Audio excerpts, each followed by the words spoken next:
शिव को तो सभी मानते हैं, महेश्वर के रूप में, महादेव के रूप में शिव को तो पूरी दुनिया के लोग मानते हैं। लेकिन गुरु मानने की बात साहब ने इसलिए कही क्योंकि उन्होंने देखा कि वो शिव तो जगा हुआ है, धरती के लोग ही सोए हुए हैं। महादेव से मांगते तो हैं, मतलब निकल गया तो फिर पहचानते नहीं है। मतलब मनोकामनाओं की पूर्ति के लिए महादेव के पास जाते हैं, लेकिन मनोकामना पूरी हो जाए तो फिर महादेव कहाँ और हम कहाँ, फिर अपनी खुशी में डूब जाते हैं। फिर दुख आता है, आएगा ही। सुख आया है तो दुख भी आएगा, दुख आया है तो सुख भी आएगा। तो फिर से उस बात में जब पढ़ते हैं तो फिर महादेव याद आते हैं।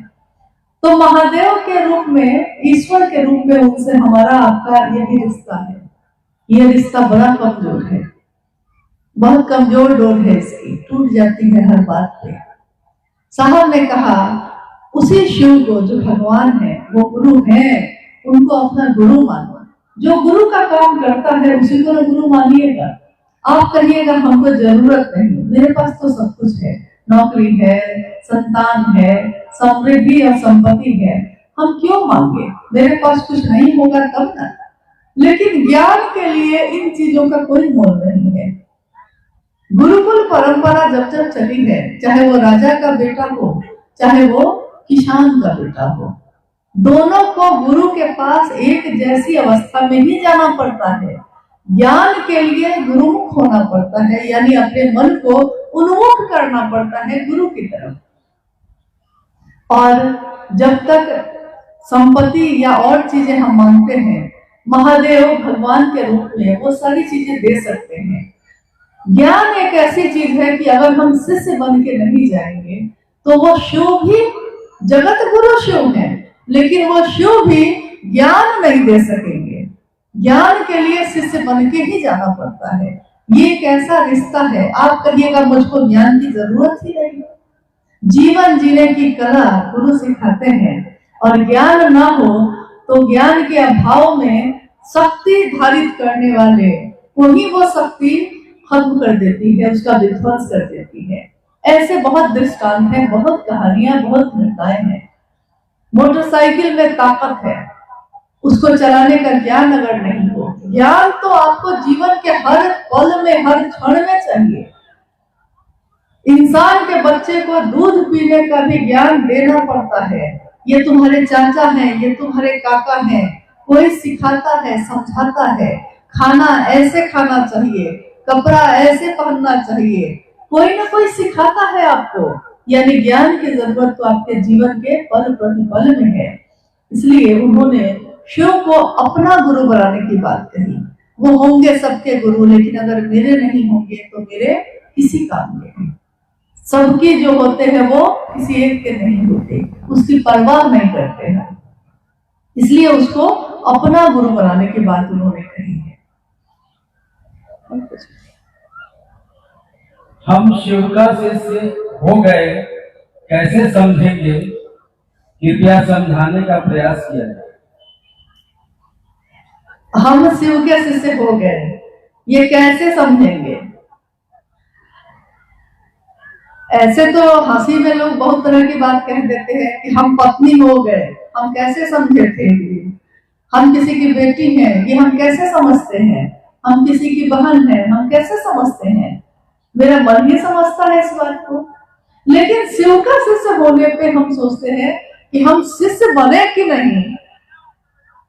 इसके लिए गुरु और शिष्य, ये दोनों शब्द की परिभाषा समझनी होगी।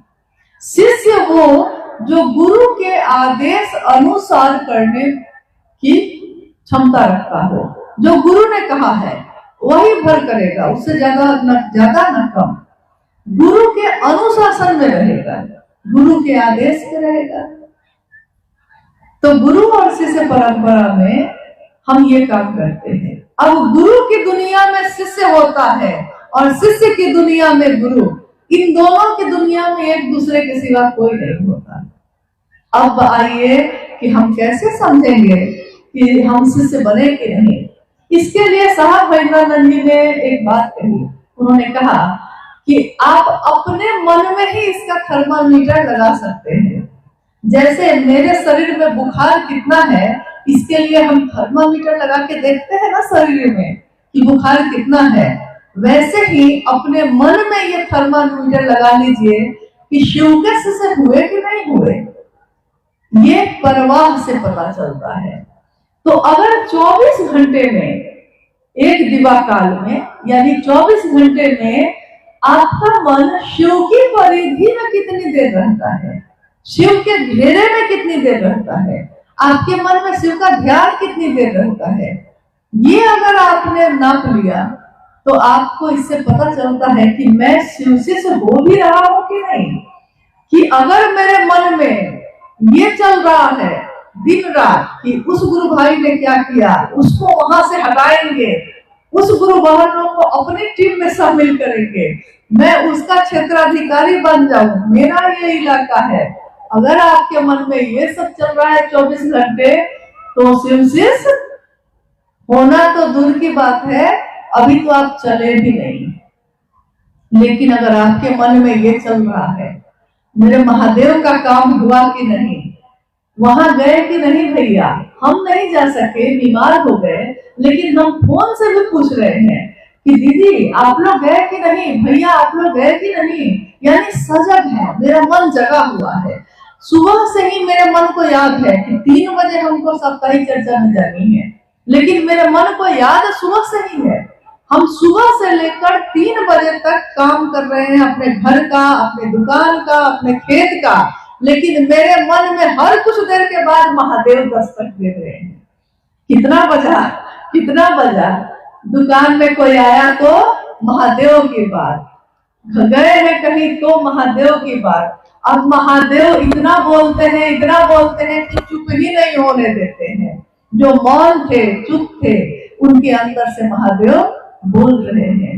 और यही भाषा है, वो शिव जो दिखता नहीं है, कण कण में है, लेकिन 1000 पांवों से वो शिव चलता है, 1000 आंखों से वो देखता है, 1000 मुख से वो बोलता है, और 1000 कानों से वो सुनता है।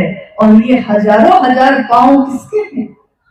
वो शिव के गणों के हैं, वो शिव के शिष्यों के हैं, जो अपने शिव के काम के लिए चल रहे हैं, जा रहे हैं, आ रहे हैं, जो अपने शिव के लिए बोलते हैं, जो अपने शिव की बात को सुनते हैं, और जो अपने शिव को ही हर व्यक्ति में देखते हैं। आपने देखा होगा साहब ने हमेशा आपके प्रणाम करने से पहले ही अपने हाथों को जोड़ा है, प्रणाम किया है। उन्होंने कहा कि मैं आपको प्रणाम नहीं कर रहा, आप समझते हैं कि अरे मुझको प्रणाम कर रहे हैं, मैं आपको नहीं, मैं आपके अंदर मेरे जो शिव है, मेरे जो गुरु है, मैं उनको प्रणाम करता हूँ। वो शिव का अंश है, तो उसको मेरा नमन है, मेरा प्रणाम है। यानी थर्मामीटर तो आपके पास है, आपके मन में ही है।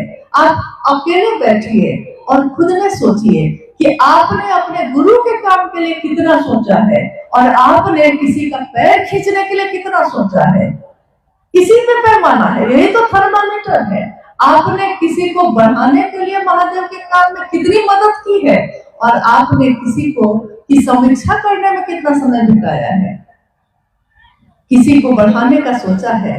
इससे सुंदर बात नहीं हो सकती, क्योंकि शिव को चाहने वाला, उसके दिल का विस्तार पूरी दुनिया होती है। वसुधैव कुटुंबकम, ये पूरी दुनिया ही मेरी है, मेरे भाई है, मेरी बहन है।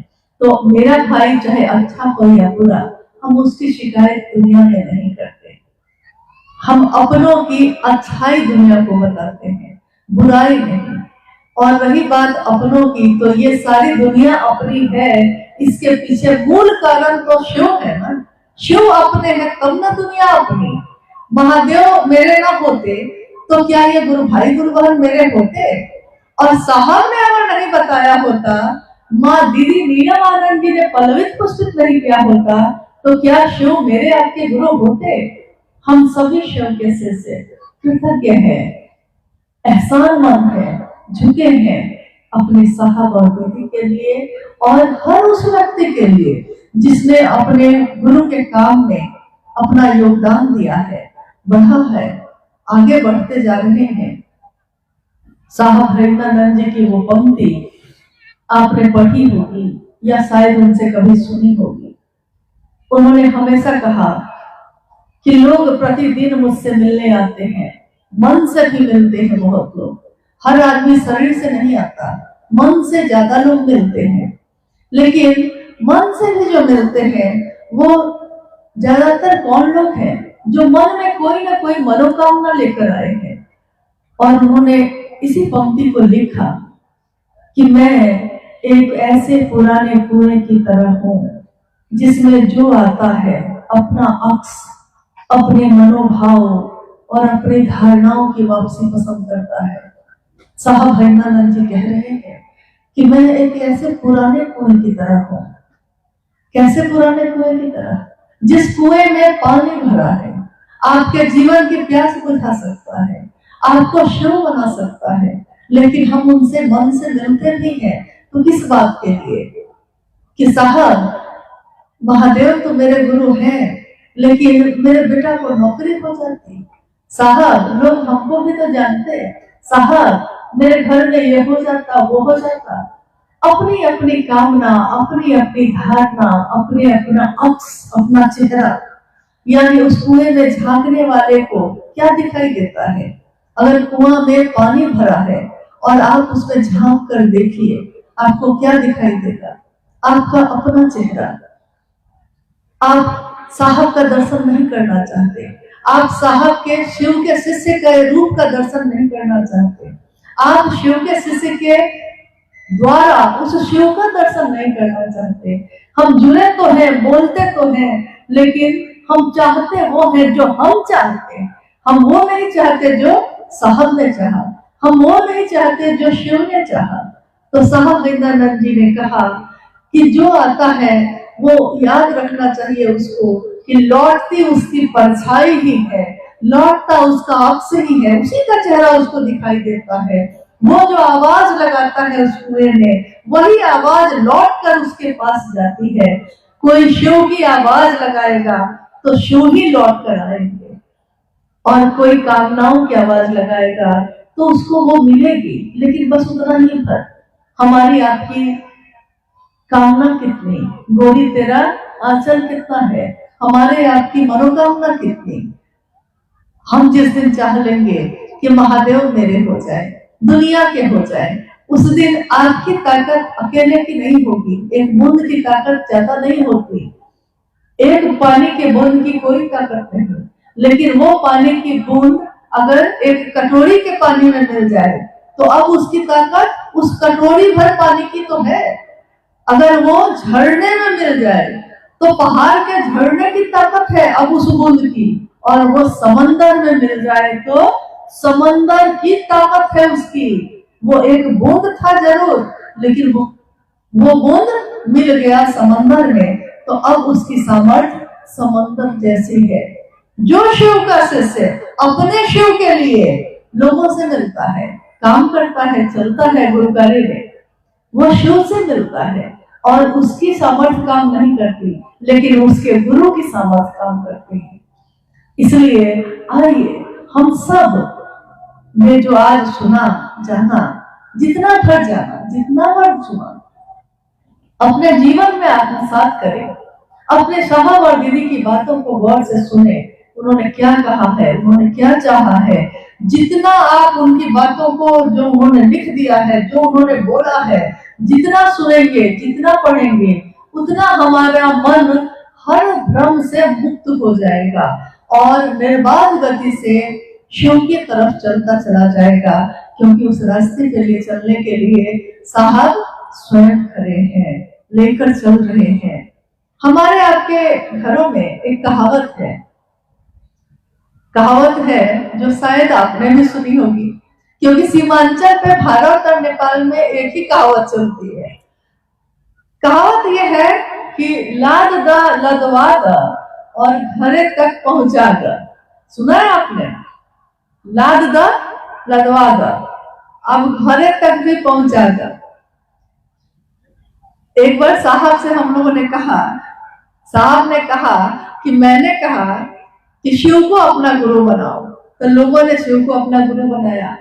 मैंने कहा कि 3 सूत्र करने से तुम्हारा मन शिव की तरफ अस्थायी भाव से भरेगा, तो लोगों ने 3 सूत्र भी किए। मतलब मैंने कहा लादा तो लादा, लदवादा, मतलब अब 3 सूत्र हमसे नहीं होता है साहब। तो मैंने कहा, साहब ने कहा कि मैंने कहा कि चलो महादेव से दया मांगो, उनकी दया होगी तो होने नहीं, यानी लदवा वेतन। अब हम लोगों को ये सब मिल भी गया, तब भी हम कहते हैं कि साहब हम महादेव तक जा ही नहीं पा रहे हैं, बाधा ही बाधा है, कष्ट ही कष्ट है, जंजीर ही जंजीर है। तो लाद दा लदवा दा, और अब कहते हैं कि घरे तक यानी महादेव तक भी पहुंचा दा। तो साहब कहते हैं कि तब चलो आओ चले शिव की ओर, यानी मेरे साथ चलो, चलो घर तक भी पहुंचा ही देते हैं। रास्ते में साथ छोड़ने के लिए उन्होंने साथ नहीं लिया है, उन्होंने साथ लिया है मंजिल तक पहुंचाने के लिए। तो हम सभी शिव के से हैं और अपने गुरु के चरणों में ये याचना करते हैं, ये आशीर्वाद मांगते हैं अपने साहब और दीदी से कि वो हमारे जीवन को शिवमय करे, सुखमय करे, हमारे जीवन के कांटों को कुछ कम करे, हमारे कष्ट को कुछ कम करे, ताकि हम इस रास्ते पे और तीव्र गति से उनके साथ आनंद में डूबे हुए चल सके अपने महादेव के रास्ते पे। दुनिया में बहुत कुछ है, लेकिन उसको देखने का समय नहीं, क्योंकि मीलों अभी मीलों हम सबको चलना है, अभी जाना है, अभी मंजिल बाकी है, अभी तो कारवां है, चल रहे हैं सब इस कारवां में, लेकिन इस कारवां को जाना कहाँ है? महादेव के पास। तो आइए हम सब एक दूसरे का साथ दें और अपने महादेव के काम में अपनी सहभागिता भी दें। आप सभी के चरणों में प्रणाम है, आप सबको